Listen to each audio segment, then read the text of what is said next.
ఇప్పుడు మీరు చూసిన ఇప్పుడు మీరు హోమ్ మినిస్టర్ ఉన్నప్పుడు ముఖ్యమంత్రి ఎవరు సార్ ఇప్పుడు? నేను ఫస్ట్ అయింది హోంమంత్రి అయినప్పుడు జనార్దన్ రెడ్డి, నేదురుమల్లి జనార్దన్ రెడ్డి జగన్ గారు. రెడ్డి గారు. అవునండి. మళ్ళీ ఆయన మధ్యలో దిగిపోయి విజయభాస్కర్ రెడ్డి గారు వచ్చారు. అసలు వీళ్ళ స్టైల్ ఎలా ఉంది సార్? ముఖ్యమంత్రులుగా మీరు ఎంతమంది చూసుంటారు. అప్పటి ముఖ్యమంత్రులకి, ఇప్పుడు ముఖ్యమంత్రులకి ఏమైనా తేడా ఉందంటారా? లేకపోతే సేమ్ అడ్మినిస్ట్రేషన్ అలా ఉందంటారా? అప్పుడు పరిస్థితులు వేరు. అప్పుడు కాంగ్రెస్ పార్టీ అధికారంలో ఉన్నది, వ్యతిరేకంగా తెలుగుదేశం పార్టీ ఉన్నది. Telugu Desam party regional party, Congress party వచ్చి నేషనల్ పార్టీ. చాలా రాష్ట్రాల్లో అప్పుడు అధికారంలో ఉన్నది కదా, అపోజిషన్ పార్టీస్ లేవు కదా. అప్పుడు ఉన్నప్పుడు హైకమాండ్ ఉంటుంది, హైకమాండ్తో చర్చించాల్సి ఉంటుంది. హైకమాండ్ ఇక్కడ తీసుకునే నిర్ణయాలు హైకమాండ్కు చెప్పాల్సి ఉంటుంది. హైకమాండ్ కొన్ని నిర్ణయాలు చెప్తాంటారా, వాటిని అమలు చేయాల్సిన అవసరం ఉంటుంది. కొంత స్వాతంత్రం తక్కువ ఉంటుంది. ఇక్కడ రీజనల్ పార్టీ కాబట్టి తెలుగుదేశానికి వాళ్ళ సొంత నిర్ణయాలు తీసుకుంటున్నారు. అది తేడా, అంతేగాని వేరే ఏముంటుంది, వ్యక్తుల్లో తేడా రాదు. అంటే నేదురుమల్లి జనార్దన్ రెడ్డి గారి వాళ్ళ యొక్క అడ్మినిస్ట్రేషన్ ఎలా ఉంది, విజయభాస్కర్ రెడ్డి గారు అలాగని చెప్పగలరా సార్? అది అడ్మినిస్ట్రేషన్ తేడా రాదని చెప్తుంది కదా, వ్యక్తుల వల్ల తేడా రాదు, పార్టీ నిర్ణయాలు ఉంటాయి అంటే ఎక్కువగా. అయితే ఇప్పుడు వైఎస్ఆర్సీపీ మొన్నటి వరకు అంటే తెలంగాణలో చూసినట్టు ఎలక్షన్లో కేసీఆర్ గారు చాలా ధైర్యంగా ఉన్నారండి ఎలక్షన్స్ ముందు. కానీ సడన్గా కొంతకాలం అయిన తర్వాత నేను ఓడిపోతే నాకేం నష్టం లేదు, నేను ఫామ్ హౌస్లో కూర్చుంటా, నాకేం ప్రాబ్లం లేదు, తెలంగాణకే నష్టం అని అనేవారండి. కామన్ పీపుల్ ఏమన్నారంటే ఇప్పుడు నిన్న స్టేట్మెంట్ జగన్ గారు, నేను ఓడిపోయినా నేను సంతోషంగా ఉంటాను, నాకేం బాధ ఉండదని. అంటే వై నాట్ 175 అన్న ఆయన నిన్న డిస్కషన్ మాట్లాడారు మిగతా అందరిలోనూ. ఇది ఇలా అన్నారు ఏంటని, వై నాట్ 175 అన్న ఆయన ఓడిపోయినా పర్వాలేదు అంటున్నారు సార్. ఆయన ఓడిపోయినా పర్లేదు, నేను హ్యాపీగా ఉంటాను, సంతోషంగానే ఉంటాను అంటున్నారట. అంటే సర్వేలు ఉంటాయి కదా, సర్వేలు చేసింటారు. సర్వేలు బట్టి వీటిని బట్టి ఆలోచన చేసినప్పుడు పరిస్థితులు ఎలా ఉన్నాయి అనేది ఒక మేరకు నాయకునికి అర్థమవుతుంది. ఒక మేరకు అర్థమైనప్పుడు సూచనలు కనపడతాయి స్టేట్మెంట్ ఇచ్చేటప్పుడు. అందుకే 175 అన్నప్పుడు కూడా నన్ను చాలామంది అడిగారు, ఏది 175 ఎట్లా వస్తాయి సార్ అని. అంటే ఏదో కార్యకర్తలకు ఆత్మస్థైర్యం కలిగించేదానికి, నైతిక బలం చేకూర్చేదానికి అటువంటి మాటలు సహజంగా పార్టీ పెద్దలు మాట్లాడుతుంటారులే, ఓడిపోతామని ఎవరు చెప్పరు. కాకపోతే ఇప్పటికీ ఒక రకమైన అభిప్రాయం ఏర్పడి ఉంటుంది ప్రజలు. సర్వే చేస్తే దాదాపు ఒక రకంగా వస్తుంది ప్రజాభిప్రాయం. వచ్చినప్పుడు వాళ్ళకు సర్వేలో రిపోర్ట్లు ఏదో ఒక రకంగా చెప్తారు కదా, ఒకవేళ కొంచెం అననుకూలంగా ఉందండి, మీరు ఇంకా గట్టి ప్రయత్నం చేసుకోవాలన్నా ఏదో వాళ్ళ పరిభాషలో స్ట్రాటజిస్ట్ వాళ్ళు చెప్తా అంటారు. చెప్పినప్పుడు పరిస్థితి అర్థమవుతుంది, అభ్యర్థులు ఎంపికలోను దాంట్లోనూ దీంట్లోనూ అర్థమైనప్పుడు ఎక్కడో చోట నోటి మాట జారచ్చు. జారిన దానివల్ల నష్టం జరిగేది ఎందుకంటే పార్టీకి జరుగుతుంది. ఇక్కడ ఆయన నేను ఓడిపోతే నాకు నష్టం లేదు, తెలంగాణకే నష్టం అన్నారు. తుదకు అది ఏమైంది, ఆయనకే చుట్టుకున్నది. ఇక్కడ కూడా ఆయన అటువంటి మాటలు మాట్లాడు, నాకు ఓడిపోతే ఏమి, నేను ఆనందంగా ఉంటానంటే సంతోషంగా ఏం బాధపడను, బాధపడేదేముంది, సంతోషపడేదేముంది. 5 సంవత్సరాలు రాజ్యం వచ్చింది, ఏళ్ళినాము. ఇప్పుడు ఓడిపోయి నాకు ఇంటి దగ్గర కూర్చోవాల్సిందే కదా డెమోక్రసీలో. మళ్ళీ పార్టీని అభివృద్ధి చేసుకోవాలి, లేకపోతే లేదు. నా మాట నాకు ఏమంటారు. జగన్ గారి పరిస్థితి ఎలా ఉందంటారు? వైఎస్ఆర్సీపీ పరిస్థితి ఇప్పటి వరకు అంటే అక్కడ జనరల్గా ఇంత ముందు కూడా కొందరు చెప్పాను నేను, ఈ పొలిటికల్ పోలరైజేషన్, ఒక విధమైన పొలిటికల్ పోలరైజేషన్ జరిగింది. తెలుగుదేశము జనసేన ఒకటే అవుతారా లేదా అని మీమాంస కొన్ని రోజులుండే. ఆయన అరెస్ట్ చేసినప్పుడు, జైలుకి వెళ్ళినప్పుడు వాళ్ళు బయటకు వచ్చి, లోకేష్, బాలకృష్ణ, పవన్ కళ్యాణ్ బయటకు వచ్చిన తర్వాత మేము కలిసే పోటీ చేస్తాము, విడివిడిగా మాత్రం పోటీ చేయము అని డిక్లేర్ చేసేసిన లోపల. తర్వాత ఏదో సీట్ల పంపిణీ ఉంటుంది అనుకోండి, ఏదో 2-3 సీట్లు అటు ఇటు, 4-5 సీట్లు అటు ఇటు పంచుకుంటారు. పంచుకున్నప్పుడు వాళ్ళు ఉమ్మడిగా ఒకటిగా ఒక అభ్యర్థిని ప్రతి నియోజకవర్గంలో వెళ్ళినప్పుడు ఇబ్బందికర పరిస్థితి ఏమో వైఎస్ఆర్సీపీకి ఉంటుంది.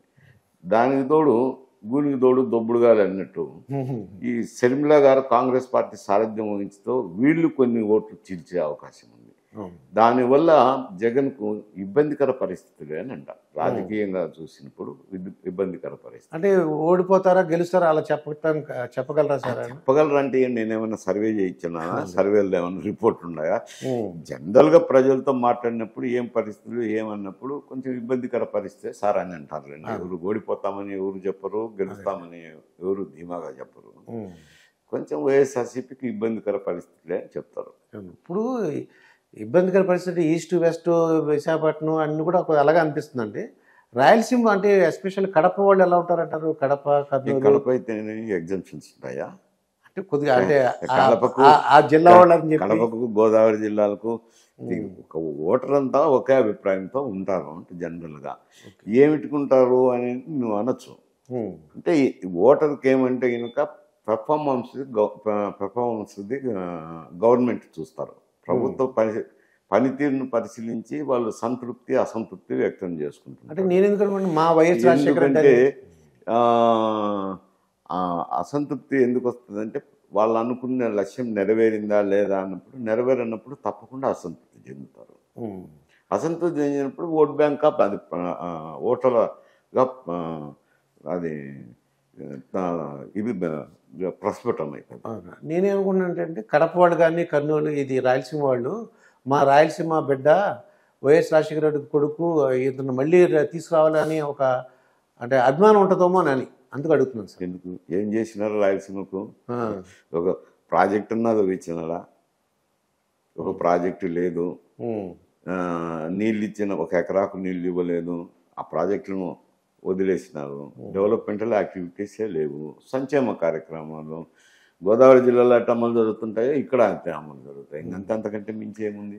అంటే జగన్ గారు మాటలు బట్టి నాకు అనిపిస్తుంది అంటే నేను బాగా డబ్బులు బటన్ నొక్కి డబ్బులు బాగా ఇచ్చాను, డైరెక్ట్ బెనిఫిషియరీ చేశాను, నేను గెలుస్తాను అంటున్నారు సార్. అది నిజంగా సంక్షేమ పథకాల వల్ల గెలవడానికి అవకాశం ఉందా సార్?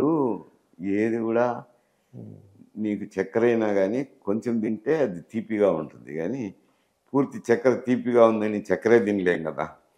అట్లాగా సంక్షేమ కార్యక్రమాలు కూడా అవి ఎకానమీలోనే ఉండేటే ఏం కొత్త ఏమి కనిపెట్టినట్టే ఏం కాదు.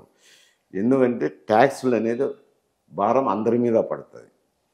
ధనవంతుడి మీద అదే భారం ఉంటుంది, సామాన్య మానవుడి మీద అదే భారం ఉంటుంది. నీకు సందేహం రావచ్చు, ఎక్కడ కడతాన్నామో అని కూడా మీకు సందేహం రావచ్చు.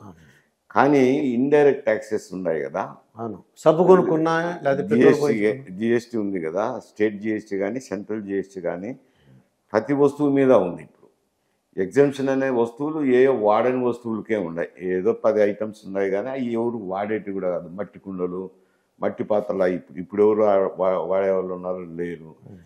ఏదో బొట్టు, తిలకం ఇట్లాంటి కొన్ని ఐటమ్స్ అవి వాడని ఐటమ్స్ మీద ఎగ్జామ్షన్స్ ఉన్నాయి. మామూలుగా వాడే ఐటమ్స్ అన్నిటి మీద పన్ను ఉంటుంది. ఎవరైనా మీరైనా నేనైనా పొద్దున్నే ఏమో కాఫీ తాగాల్సిందే, ఏదో టిఫనో సద్దన్నమో తినాల్సిందే, మధ్యాహ్నం ఏమో భోజనం చేయాల్సిందే. ఈ సాయంకాలం అయితేకి టీ తాగే అలవాట్లు ప్రతి ఒక్కరికి ఉన్నాయి. తర్వాత రాత్రి భోజనం చేయాల్సిందే. ఇంకా కుటుంబంలో ఒకరు తాగేవాడు ఉంటే అది డబుల్ ట్యాక్స్ పడుతుంది అనుకోండి. అందువల్ల ఆంధ్రప్రదేశ్లో ఎక్కడ ట్యాక్సులన్నీ ఎక్కువ, అందుకే విపరీతమైన ధరలు ఉంటాయి. పెట్రోల్ డీజిల్ అయితే రాష్ట్రంలో ఏ రాష్ట్రంలోనూ అంత ధర లేదు.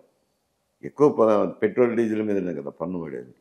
వెహికల్స్ ఇప్పుడు అందరూ వాడుతున్నారు. మోటార్ సైకిల్, విక్కీనో, కారో, జీపో ఏదో ఒకటి అందరూ ప్రతి ఒక్కరూ ఇప్పుడు వాహనాలను ఉపయోగిస్తున్నారు. అది ట్యాక్సేషన్ ఎక్కువ. అందులో మద్యం ఇళ్ళల్లో ఎవరో ఒకరు తాగేవాళ్ళు ఉంటారు. తాగినప్పుడు అది ఇంకా డబుల్ ట్యాక్స్. అయితే ఇవన్నీ అందువల్ల కామన్ మ్యాన్కు, పేదవానికి కానీ ఇటు రిచ్ మ్యాన్కి కానీ తేడా ఉండనే ఉండదు. అందరూ ఆ ట్యాక్సులు కట్టాల్సిందే. జిఎస్టీ అనేది ప్రతి ఒక్కరికి నిత్యావసర వస్తువుల్లో ఇమిడి ఉంటుంది కాబట్టి ఆ ట్యాక్స్ పే చేయకపోయినా కానీ పరోక్షంగా అయితే పే చేస్తున్నారు. అవి ఆంధ్రప్రదేశ్లోనే ఎక్కువ ఆ ట్యాక్సేషన్ పర్సెంటేజ్. వస్తువులు కూడా ఎక్కువ. ఇప్పుడు పెట్రోల్ డీజిల్ తీసుకుంటే తెలంగాణకు ఆడికే వారా ఉంటుంది. మద్యం ధరలు కూడా తెలంగాణకు ఇక్కడికే వారా ఉంది. ఈడ కూడా ఎక్కువే, ఈడికంటే కూడా ఇంకా ఆడ ఎక్కువ ఉన్నాయి.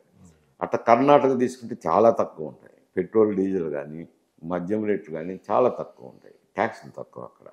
ఇక్కడ ఎక్కువ అయ్యేతలకి ఆ భారం అందరి మీద పడుతుంది. నువ్వు సంక్షేమ కార్యక్రమాలు ఇచ్చినావు, నాకే ఓటేస్తారు అని అంటే ఈ సంక్షేమ కార్యక్రమాలకు ఇచ్చిన డబ్బు అది 3 మాసాలకు కూడా రావడం లేదు వాళ్ళకు. ఈ ట్యాక్సుల వల్ల అయితేనేమి, మద్యం వల్ల అయితేనేమి, ఈ ఇచ్చిన సంక్షేమ ఫలితాలన్నీ మళ్ళా పోతున్నాయి. అందుకే ప్రజలు ఏమంటున్నారంటే ఏముంది లేబో ఈ చేత్తో ఇచ్చే ఈ చేత్తో తీసుకున్నాను అని అంటున్నారు. అందువల్ల సంక్షేమ పథకాల వల్లనే ఓట్లు వస్తాయని అనుకునేదానికి ఆస్కారం లేదు. కొందరు ఏచు, కొందరు తెలిసిన వాళ్ళు ఏంది ఏం పరిపాలన ఇది, ఇంత ధరలు ఇంత అమితమైంది, వచ్చిందంత దానికే సరిపోయా, పథకాలు ఇచ్చినా 2 పథకాలు 3 పథకాలు ఇచ్చినా అది 3 నెలలకు కూడా ఖర్చుకు రావటం లేదు, ధర విపరీతంగా ఉన్నాయి అనేది వాళ్ళు సామాన్యులు మాట్లాడుతుంటారు. అంటే మీకున్న అనుభవం ప్రకారం ఇంకా జగన్ గారు ఏం చేస్తే బాగుంటుంది అంటారు? సంక్షేమ పథకాలు ఇచ్చారండి ఆయన ప్రకారం. ఇంకా మీకు ఇంకా ఇలా మళ్ళీ గెలవాలంటే ఏం చేస్తుంటే బాగుంటుంది అంటారు? ఇప్పుడు ఏం చేస్తారు అసలు ఉరికినా ఇప్పుడు ఏం చేస్తారు అంటే చేయలేరు, కానీ అసలు దింపుడు కళ్ళం ఆశ అంటారు. ఇప్పుడు చేసేదంతా దింపుడు కళ్ళం ఆశ. మామూలు ప్రతి శవాన్ని దించి ముక్కు కాడ ఏళ్ళు పెట్టి నోట్లో నీళ్ళు తీర్థం పోసి పంపిస్తుంటారు, అంటే బతుకుతాడనే.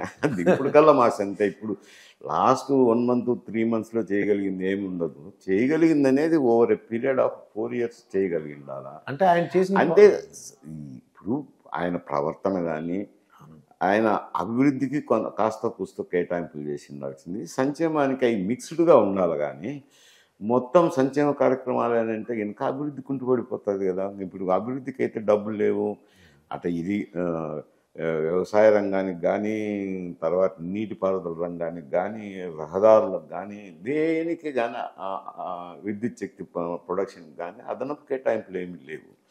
లేకపోతే తల్లికి అభివృద్ధి కుంటుపడుతుంది. అభివృద్ధి కుంటుపడినప్పుడు దాని ఫలితం కూడా ప్రజల మీద పడుతుంది కదా. ఈ యొక్క పన్నులు వసూలు చేసుకొని సంక్షేమ కార్యక్రమాలు ఇస్తేనే అది ప్రభుత్వం చేసే పని కాదు కదా. అంట అన్నీ మిక్స్ అయి ఉండాలి, డెవలప్మెంటు సంక్షేమం అన్నీ మిక్స్ అయి ఉంటే అది ప్రభుత్వం అంటారు. ఆ కార్యక్రమాలు చేసిండాలా, అవి ఎప్పుడో చేసిండాలి. కానీ ఇప్పుడు గురించి ఆలోచన చేసి ఆయన సలహాలు చెప్పేదానికి ఏముండవు.